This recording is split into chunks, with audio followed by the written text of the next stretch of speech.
Hi, it's Gina DePrima, and you're listening to Divorce with Heart. We merge heart wisdom and legal expertise to guide you along your divorce and co-parenting journey.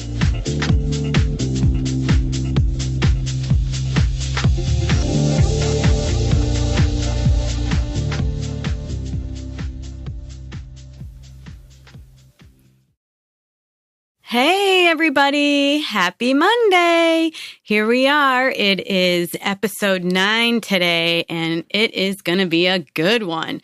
We are talking all about narcissism today and leaving a narcissist, and I have a very, very special guest with me. Her name is Hope J. Hope J is a friend of mine and an attorney in the Western New York area, and Hope is also a survivor herself of narcissistic abuse. And she has really cultivated her law practice over the years to help serve victims of domestic violence and narcissistic abuse. She also is the founder of an invitation-only Facebook group called Learn, Live, Grow, Support for survivors of narcissistic abuse. So she has a wealth of information to share with us today, not only from her personal experience, but also from her experience as a practicing attorney. She's in private practice now, but previous to that, she was with the district attorney's office where she prosecuted domestic violence cases and many felony cases. And also she has a background in psychology and social work. So I'm so excited to have her on and dive really deep into this subject of narcissism. Hope, are you with us? Hello? Oh, maybe we're having a technical difficulty. Maybe we don't have her on yet. I don't know. Hello, Hope. Oh, I see. She's sending me a message that she called in and she doesn't hear anything. Okay, well, hopefully she can get that straightened out with the studio, and they can bring her on in a second. And let's see, I suppose I could tell you some more about her bio, if I could find it. No, I can't. Oh, here's these little weird glitches in the system that I'm not prepared for. Let's see. Any luck so far? Waiting on the studio and waiting for Hope to join us. All right. Well, once she comes on, we are going to start first and just talking generally about what does it mean to have narcissistic personality disorder? What is the false self? This is something that Hope is going to explore with us. Oh, hold on. I think she's trying to message me. I apologize for this, our technical difficulties that we're having. And we're going to talk also about some of her thoughts on the legal process. And I know in talking with Hope previously, she really absolutely believes that there is no co-parenting with a narcissist, that you really do need to cut ties and engage in something closer to what is called parallel parenting. And that is also something that we're going to talk about here today. Let's see. And the differences between narcissistic personality disorder and a sociopath or a psychopath. And very, very important is the narcissistic abuse cycle. There is a cycle. It starts with idealization, devaluation, and then discard. We're going to dig deep into that once she comes on with us here. And also about emotional abuse, what it is, how to recognize it, how is it formed, and how you can really separate yourself, things that you can do to leave the relationship and grow as a person and heal yourself. Codependency is a real big part of this as well. So we'll get into that and exploring that. And she's on. Hope, are you there? I am. Hi, Gina. Yay! Touching on it for a minute. I wasn't sure if I was going to be able to do this, but I think I we got it all worked out. Great. Awesome. Can you hear me well, okay? Thank you. I can hear you. Okay. Great. Well, thank you so much for being here. I was just looking over kind of an overview of what we were going to talk about, but I don't want to waste any more time. So let's get into it. Why don't you first start by telling us what a narcissist is? And what does it mean? So I think that the popular definition of narcissism is what most people think of when they think of a narcissist. And I want to be really clear because people throw that term around, oh, she's a narcissist, he's a narcissist. And I hear it used daily. And people aren't really using it in the clinical term. So I think it's important that we distinguish what's called healthy narcissism on the continuum of narcissistic personality disorder, all the way to sociopathology or psychopathology. Okay. So the way I always try to explain it to people, when they're first delving into this topic is, what is narcissism? I always tell people to envision like a line, a continuum. Okay. And on one end of that continuum is what we call healthy narcissism. Okay. Because everyone has a little bit of narcissism in their personality.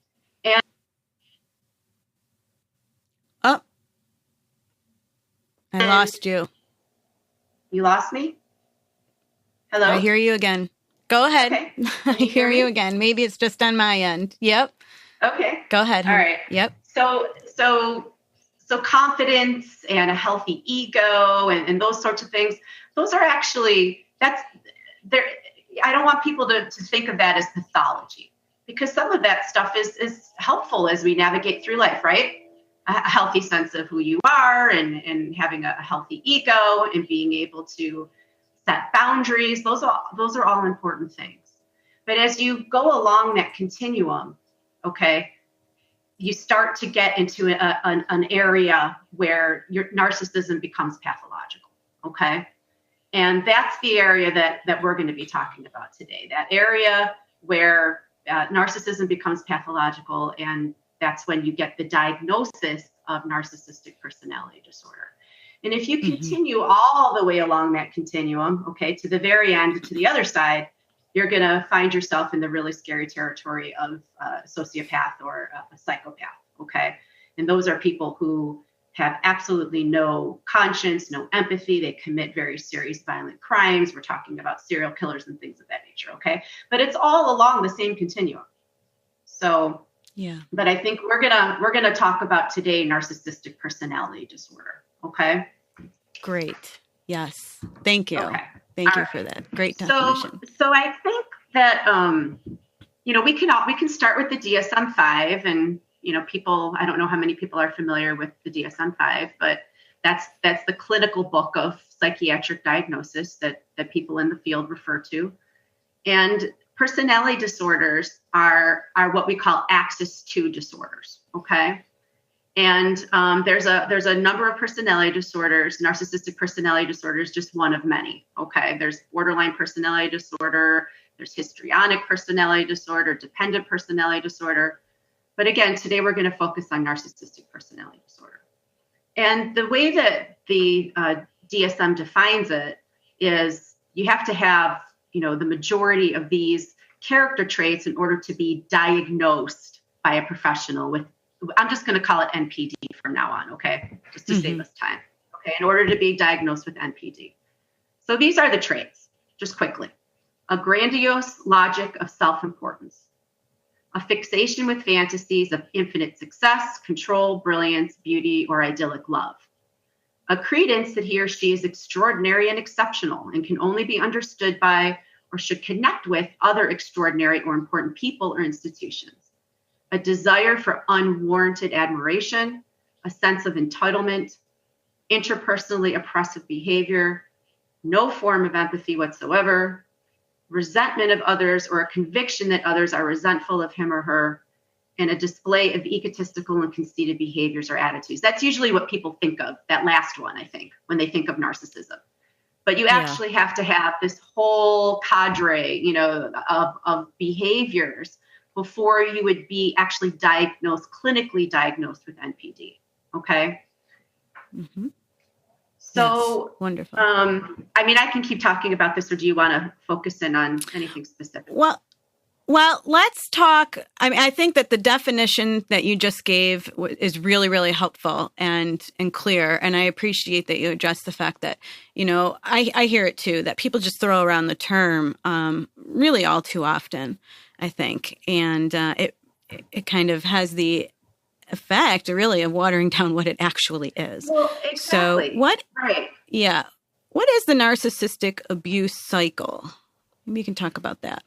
Okay. So when you are in an interpersonal relationship with an NPD, okay, and again, not every NPD is going to be clinically diagnosed. I just very quickly as an aside, this is a very, very difficult condition to be diagnosed. These personality types tend to fool clinicians and psychologists all the time.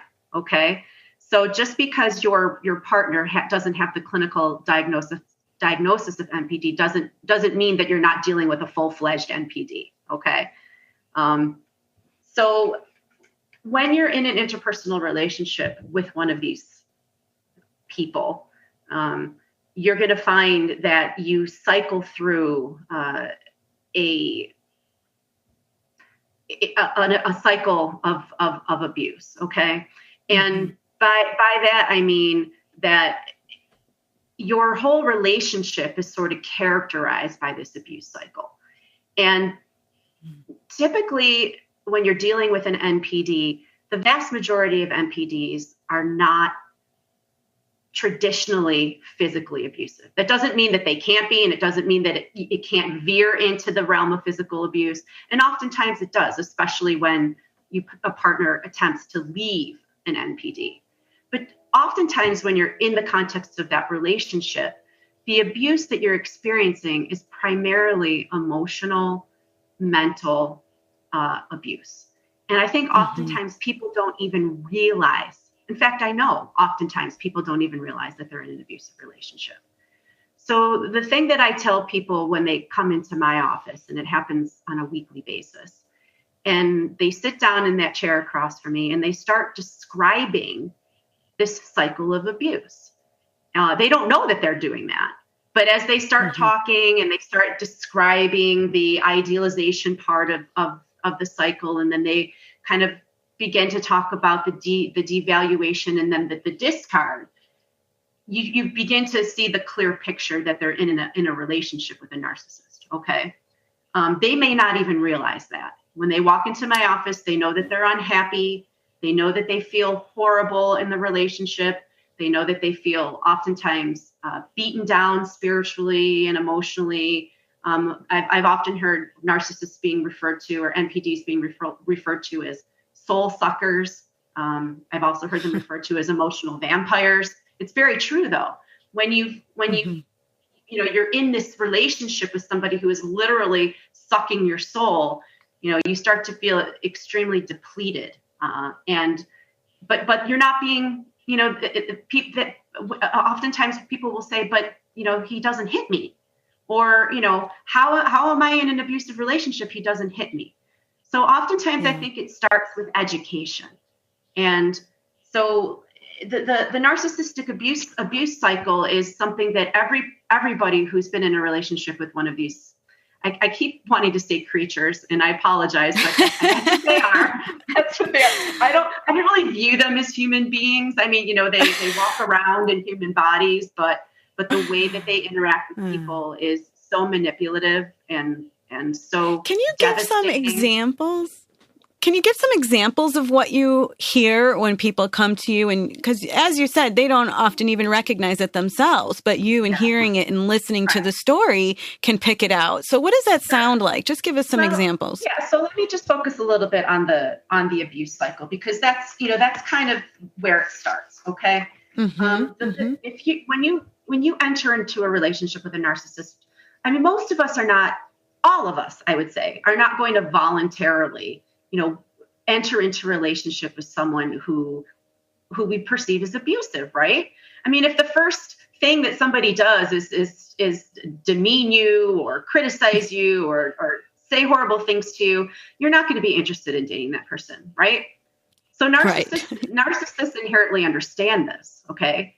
So the way that they hook you, and this is a phenomenon that you see if you talk to anybody who's been in a relationship with a narcissist, ultimately, they will tell you how they were courted in the beginning. Okay. And that's the idealization stage, or what we refer to as love bombing. Okay. They use that term love bombing because narcissists tend to come on extremely strong, Gina, in the beginning. They're so incredibly into you. And, almost immediately they want to spend like every waking moment with you. You're the best person they've ever known. They'll start making these incredible exclamations of love and tell you that you're their soulmate. And I mean, I know this sounds very extreme to somebody who hasn't been in a relationship with a narcissist, but anybody out there listening who has, they know exactly what I'm talking about. Oh, yeah. Okay? They show up as your knight in shining armor, right? They give you everything that your heart would desire. Mm-hmm. Exactly. Yep. And they understand this intrinsically. Another term that is used for that, what's going on in that initial phase, that idealization or love bombing phase, is what we call narcissistic mirroring. Okay. And I remember seeing a quote, I think, oftentimes you see memes on Facebook and stuff dealing with narcissism. And I have a ton of Facebook page information to give to your listeners, at some point in the program. But one of the memes that I saw that I always remember is, when you fall in love with a narcissist, you actually fall in love with yourself. And I found that to be very poignant, because what they're doing, they really have no substance as a person. Okay. So they take on the traits, the personality traits of the person that they're trying to seduce. Okay. And that's what they call narcissistic mirroring. So, I'll give you an example. When I first began dating my narcissist, and in the interest of full disclosure, I not only do this in a professional sense, but I also am a survivor of narcissistic abuse. And I'll never forget the first time that we went out for coffee. And I was sitting there across from him and telling him, all the things that were important to me, the values that were important to me, the things that I wanted to do in my life. I'm very, very interested in public service. I love to give back to my community. At that time, I was considering adoption. There were so many things. And everything that I said, he mirrored right back at me. It was this astonishing thing. But of course, I didn't realize what I was dealing with. Yeah. So I thought, oh my God, I've met my soulmate. I've met somebody who thinks the way I do, whose values are the same as mine, whose dreams are the same as mine. And it's very, very powerful, by the way. Yeah. When you're sitting across the table from someone and they seem to be, just as interested in all the things that are important to you. So that's the love bombing phase. That's how they hook you. Okay. Mm-hmm. And every single one of us has the potential to be hooked by a narcissist. I think that some people think, oh, well, I would, I'd be too smart for that. I'd be able to see through that person. Unfortunately, I say no. That's something that I think that we learn and we cultivate, through this journey. And at the end of the journey, when we've, realized all the mistakes that we've made during the process, I think is when we can learn to become narcissist proof. But I always, people come into my office and they're so disappointed in themselves, Gina. They can't believe that they were so stupid as to fall for this, right? Mm-hmm. I always tell people, you can't blame yourself because you were really a victim. And narcissists tend to have this radar, like this. I feel like they're like the Terminator almost. Like they have the internal radar and they can look at you through those, and they can pick up on people who are what we call empaths. Okay, that's a term that I use. If you're somebody who's very nurturing, you care very deeply about people. Narcissists tend to prey on those kind of people because they know that they can drain those type of people. They have so much to give and they're not going to give up and they're going to keep coming back and they think that they can fix you. That's a part of the codependency. That's another thing. That just put a check mark on that and put that over there. But unfortunately, really, really good people tend to get caught up with narcissistic abusers, and it happens fairly routinely. So I just like to tell people all the time, don't blame yourself. You didn't do anything wrong to attract a narcissist in your life. In fact, it probably means that you're an exceptional person. But what tends to happen, over time is, that Prince Charming, or how did you refer to him as that knight in shine, your knight in shining armor, right? He turns out to be your worst nightmare, right? Yeah. But it happens slowly over time, and that's when you get into what they call the devaluation stage. Okay. And you don't even realize it because it's so imperceptible, and they're so clever at this whole process that you don't even realize as you're sort of cycling out of the love bombing and into the devaluation until you start to realize that nothing that you do is right. Where you used to be up on this pedestal and everything you did was perfect, suddenly you're down on the floor and you're being kicked. Not literally, sometimes literally, but I mean mostly metaphysically. You're being kicked and pushed down and degraded and criticized for every little thing you do, and that's part of the abuse, the emotional abuse that a person endures in a relationship with a narcissist, and that all takes place during the devaluation part of the cycle. And if you like, I can talk about some of the specific types of emotional abuse, because there's a few different specific types of emotional abuse that narcissists tend to engage in. No, I think that would be really helpful. In fact, we got some questions through Facebook dealing with that. So I think that would be great if you could address it. Okay. So here you are in this, relationship that you thought was the best relationship you've ever been in. And suddenly, you're feeling like nothing that you ever do is right. They're finding fault with everything you do. They're always angry. They're always upset with you. And you can't understand, what happened to that person that I fell in love with. And that's,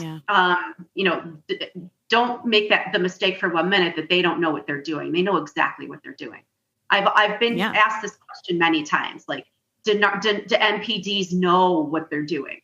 And from all the research that I've done and everything that I've read about this, and just my own personal experience, and in talking to the many survivors that I have spoken to intimately, I think the verdict is in. They know exactly what they're doing. And there's different types of emotional manipulation. I'll go through some of those types.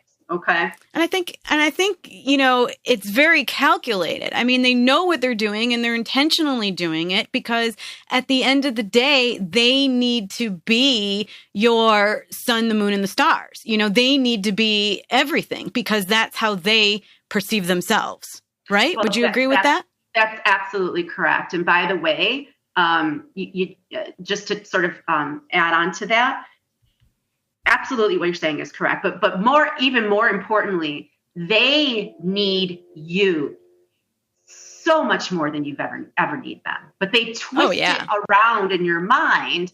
So, you're so confused by everything that's happening that you don't understand that they are using you. When I said earlier about an emotional vampire, and why you feel drained and depleted, One of the terms that I've seen used very often when it comes to victims of narcissistic abuse is that you are actually, they view you as something called narcissistic supply.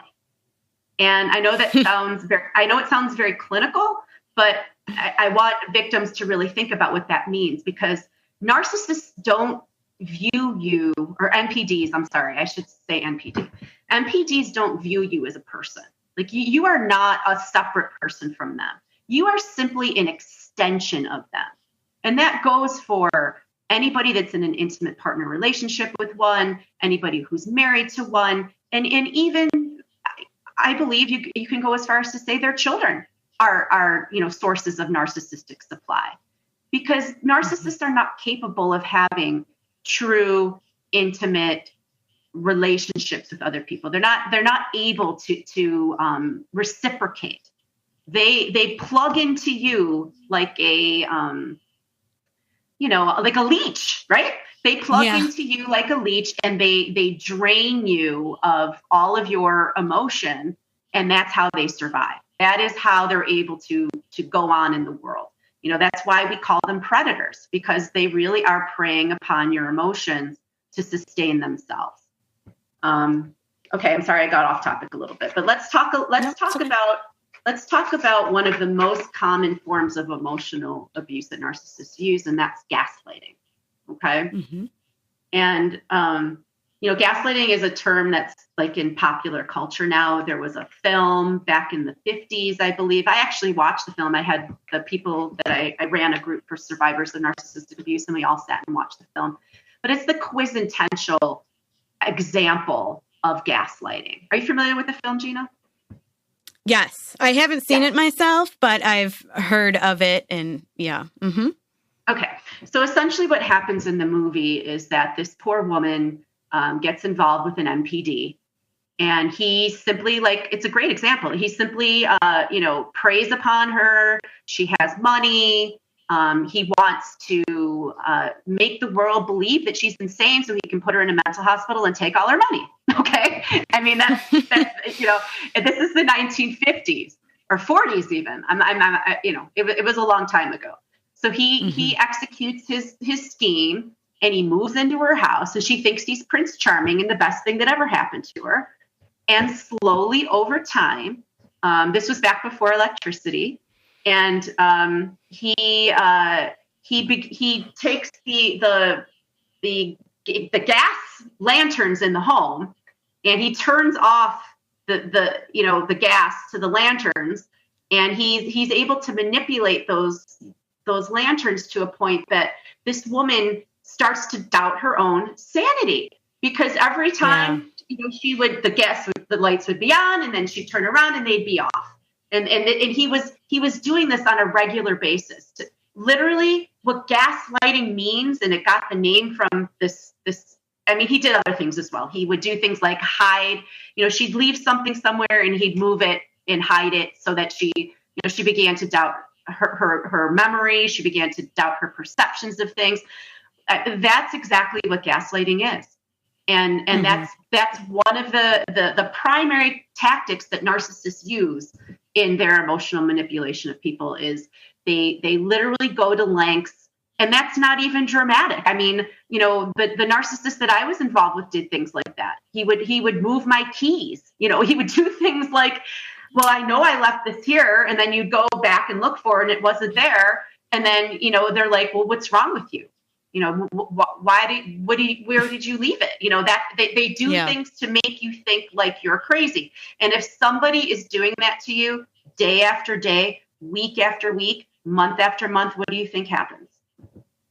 Yeah, you start to believe it. You start to think that you are crazy, that you're losing your mind. Sure. Mm-hmm. Absolutely. Yep. And you start to completely, what's so dangerous about this, Gina, is that a completely sane individual, somebody who has no mental health issues whatsoever, spending, 6 months even living with a narcissist, and you really do begin to start to doubt your own sanity.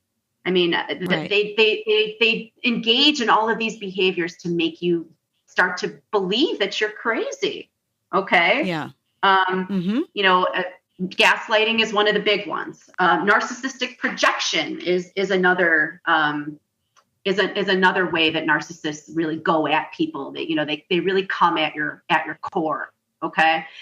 The reality is, like I said earlier, narcissists are simply, or NPDs are simply a black hole. Okay.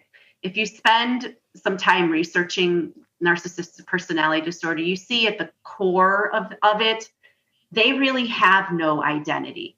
Okay. They're simply without substance as people.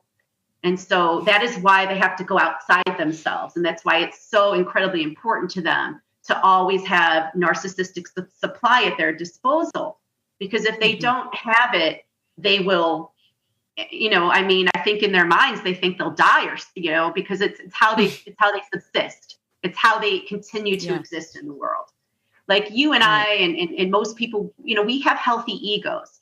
We know who we are. Narcissists don't know who they are. They only know who they are, as a reflection of somebody else. So as long as you think I'm fantastic and you think I'm great and you think I'm wonderful, then I am, right? But as soon as you start to have a different opinion of them, as soon as you maybe criticize them a little bit or disagree with them, they're going to fly into something called a narcissistic rage. Okay. And that's what narcissistic projection is. So narcissists tend to use two different types of ways to express their anger. And one is through narcissistic projection or narcissistic rage. And the other is what's called the silent treatment. Now, are you familiar with the silent treatment at all, Gina? Oh, yes. Yep. Go ahead. Tell us about it.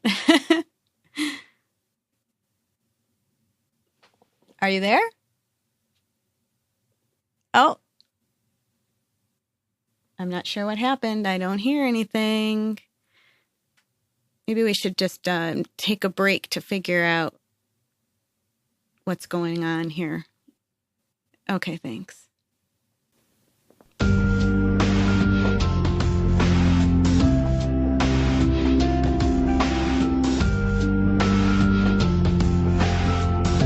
Hey there, it's Gina. If you like what you hear, did you know that you can get even deeper and closer to your heart's wisdom and receive personal one-on-one guidance by working with me virtually? If you're sick of drowning in frustration and overwhelm and ready to flow through your divorce and co-parenting challenges, then go to my website and book a call with me. That's deprima.com, DEPRIMA law.com. Or you can find me on Facebook at Deprima Law. Talk to you soon.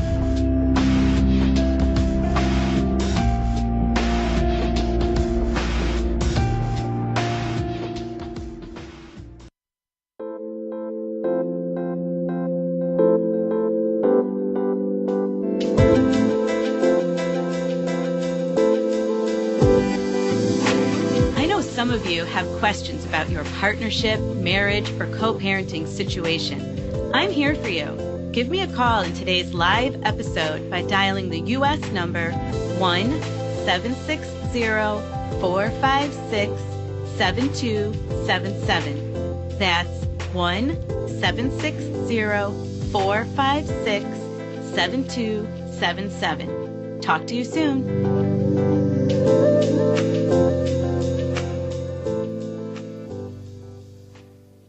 All right. Thank you. Sorry about the technical trouble we're having here today, but hope you're back with us, right?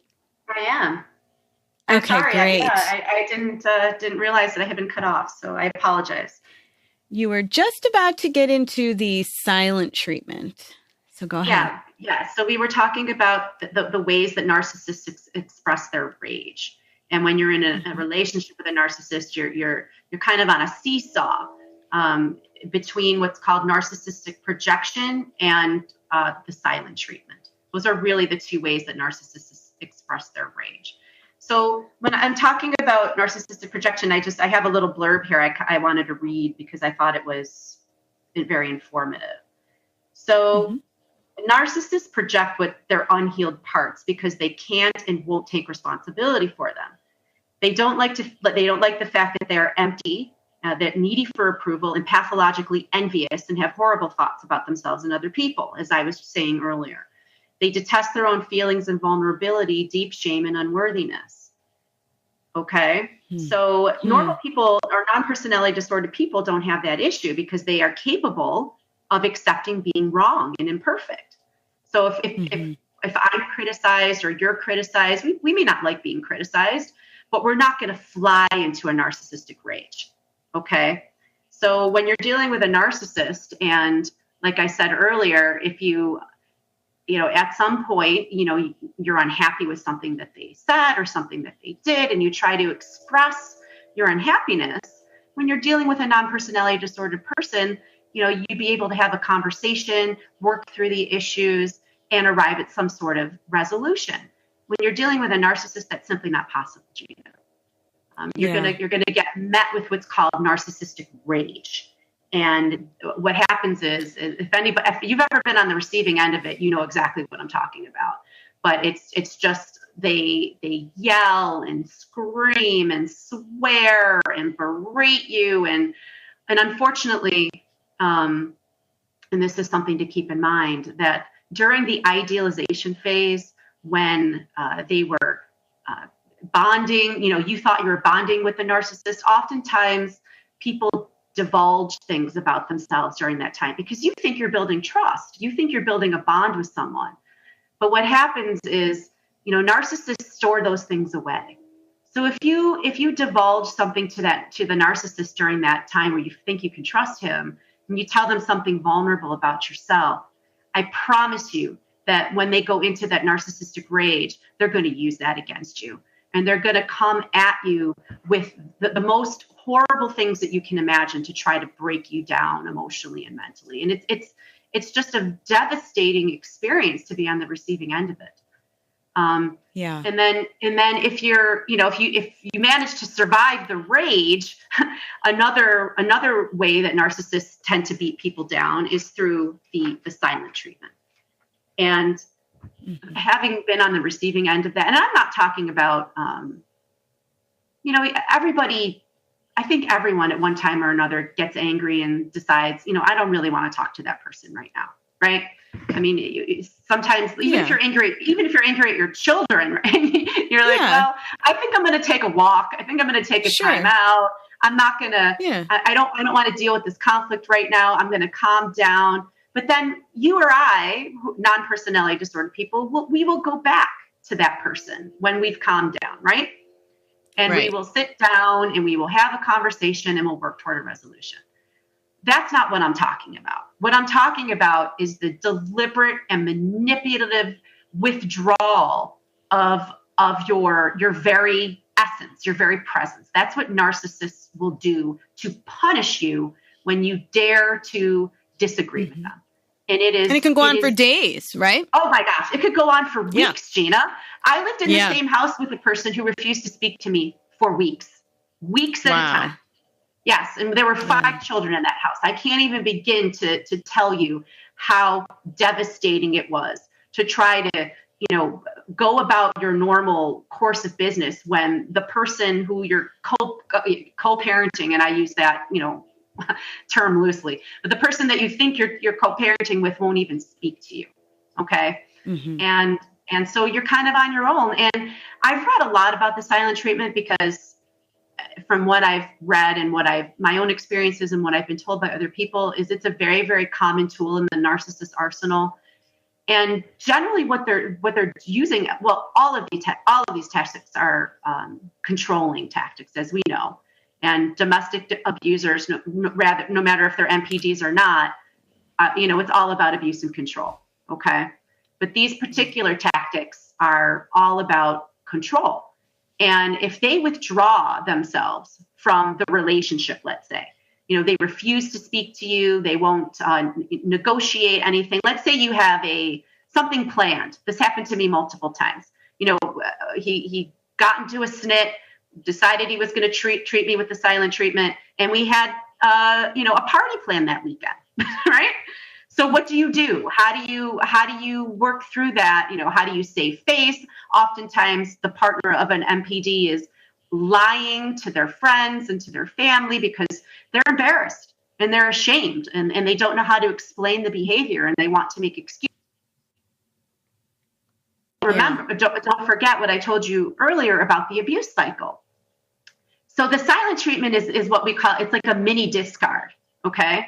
So if they stop talking to you for weeks at a time, ultimately, there's one of two things is going to happen. Either the relationship will end or you're going to jump right back into the cycle of abuse. So if at some point the narcissist, you're going to have to get back to having some sort of an interaction with them.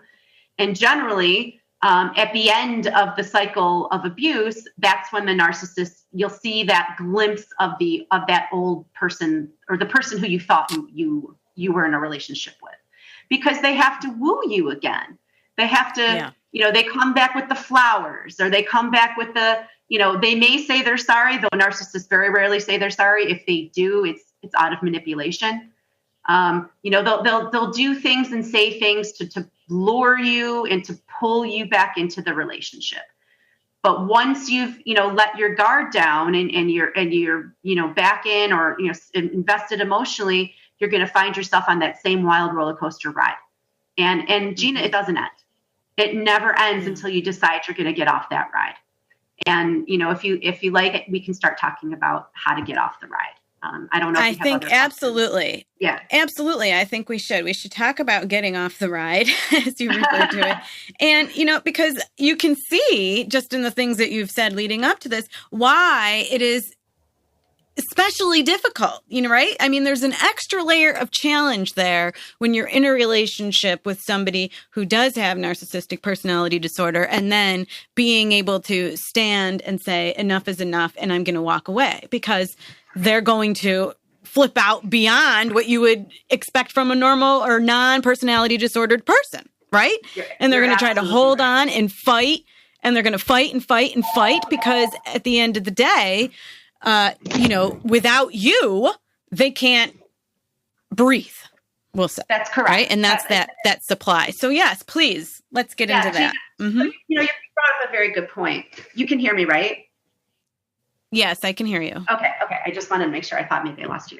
So you bring up a very good point. And this is something, and you and I, in the work that we do, when someone walks into our office and they sit down and they start describing, the things that I've just been discussing. And like I said, sometimes you're going to have all these layers of emotional abuse, but you're also going to see that there's physical abuse in the relationship. Okay. And even if there hasn't been physical abuse in the relationship, when somebody tells you that they have been in a relationship with an NPD, you are absolutely correct to say that when a person, decides that they want to leave, that the danger alert level goes to red level alert. And any professional who is working with, I'm going to say a woman, though, I'm not trying to be sexist. There are plenty of men who are involved with narcissistic women, but particularly for women who are thinking about leaving an NPD or leaving an abusive relationship, it is imperative that you speak to a professional, somebody who has the experience in dealing with leaving abusive relationships, because even if your narcissist or your NPD had not been physically violent in the past, the chances that physical violence might occur increase like tenfold when a woman decides to leave, because of what you just said. It's because they're terrified. The narcissist, the NPD, is terrified of losing control, because if they lose control, their life goes, completely in a whirlwind. So they will do everything in their power to keep control over you. So it's a very, very difficult, Gina, to leave this kind of a relationship for so many reasons. I mean, we didn't even talk about, the what it means to be codependent and what trauma bonds are and how they're formed. And, you and I both know that a lot of people don't have a great understanding or even a good understanding of what it means to be a victim in an abusive relationship. And oftentimes people will ask, they'll just say, well, why doesn't she just leave? Right? Well, if he's treating her that way, well, why doesn't she just leave? And Yeah. I mean, Outsiders. Yeah. right. I was just going to say, yeah, outsiders don't understand. A lot of times people on the outside, they don't understand the gravity of the situation. They just don't understand what it's like to walk in that person's shoes and be them, right, on a daily basis. So and go there's ahead. so many, right. And it's such a complex situation. It's so complex. You know, the emotional manipulation, the mental and psychological manipulation, sometimes the physical violence. Oftentimes they're going to use financial abuse. They're going to threaten, I'm going to take your kids. You know, it becomes an absolute nightmare because narcissists are not afraid because, by the way, they don't care about you at all. They don't care about maintaining a relationship with you post breakup at all if they can't have you under their control. And my belief is, although I know that there are people that would disagree with me, and that's fine, but my belief is that NPDs, true NPDs, do not love. They do not love the way you and I experience love. So when people say, well, he's a terrible partner, but I know he loves his kids, my answer to you would be, no, he doesn't. He's using the children. The children are collateral damage. He's using them to get to you. Okay. And you know, we see this all the time, especially when we're dealing in high conflict divorces, right? Yeah. Well, the legal system, I mean, that's a whole, we should touch on that definitely before we hang up or end this show, because the legal system, I think, is way behind in dealing with issues like this. Well, absolutely. And the thing is when a woman, you know, gets to the point, or a person, I should say, gets to the point where they're, you know, they've decided that they want out of this relationship. Unfortunately, the legal system oftentimes not only doesn't it help them, but it hurts them. So it's something that, you know, I know you and I are warriors in this area, and that, you know, we work very hard to educate other professionals and to educate the courts on what it means. Because, you know, when somebody has been through an ordeal like this, they don't often present as the most psychologically together person. And how could they? You know, they literally have been through an internal civil war in their home, where somebody who has no ethics and no empathy and no conscience is threatening them on a daily basis, essentially, oftentimes to take away the thing that is most dear to them, their children. And if not their children, they threaten their financial stability. They oftentimes, you'll see NPDs, they turn into stalkers. They'll follow you around. They make you feel unsafe every moment of the day. So it's no wonder that when these women, you know, finally get, you know, the courage or get into court or, you know, come and talk to a lawyer, that they're in an emotional wreck, right? But then the court views them as, you know, psychologically unstable, or they need to get a mental health evaluation, when the reality, and of course the narcissist is cool and calm and collected, and right. We've seen it in and right. And then you couple that with the fact that it's extremely difficult to prove emotional abuse. You know, I mean, you don't have the physical bruising and the scars and that kind of a thing. So you've got that, and the fact that somebody with narcissistic personality disorder is really a master manipulator. So, you know, just like they manipulated their partner in the beginning, that's what they're going to do with everybody, you know, that's part of the process. The attorney for the children, the other attorney, their attorney, the judge, you know, that's the world that they live in, right? So you've got those two sides, I guess, are also just competing against what, you know, probably should be the case, I guess, in court.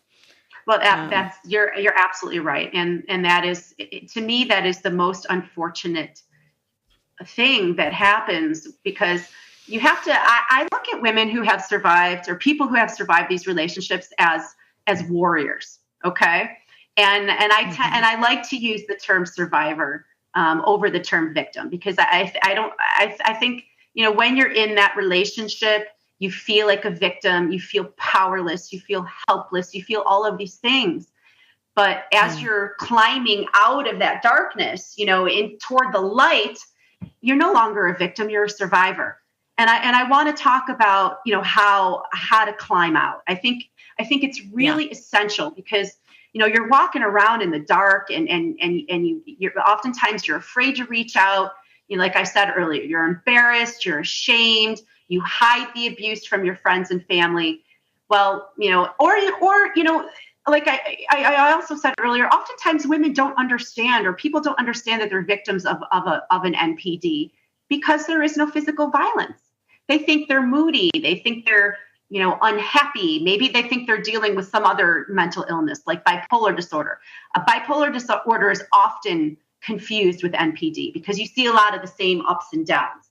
But bipolar disorder can be treated. If somebody is diagnosed with that and they're on the right medication, you're not going to see that behavior anymore.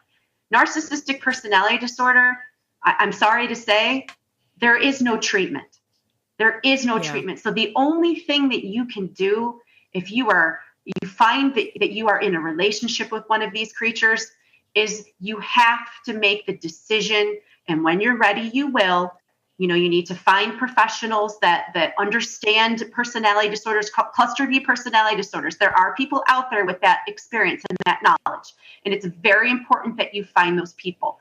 Not only on the psychological side, but you want attorneys like you and me. And there are other attorneys out there who have this foundation of knowledge, this fundamental knowledge of what it means to represent a person in court who is either divorcing or in a custody battle with an NPD, because the way that you go about that is so fundamentally different than if you're simply representing somebody in a divorce who is non-personality disorder. Okay.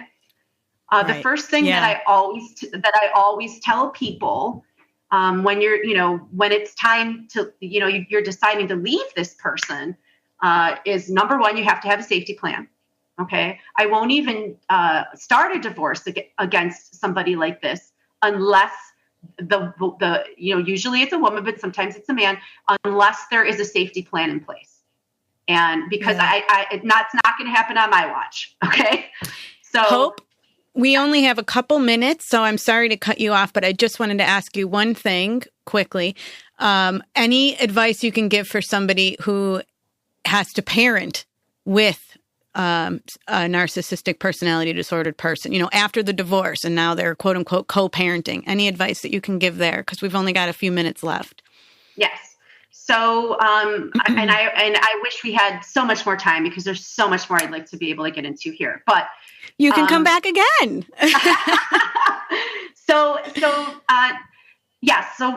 no contact is the first order of business whenever you're dealing with a narcissistic personality disorder person on the other side.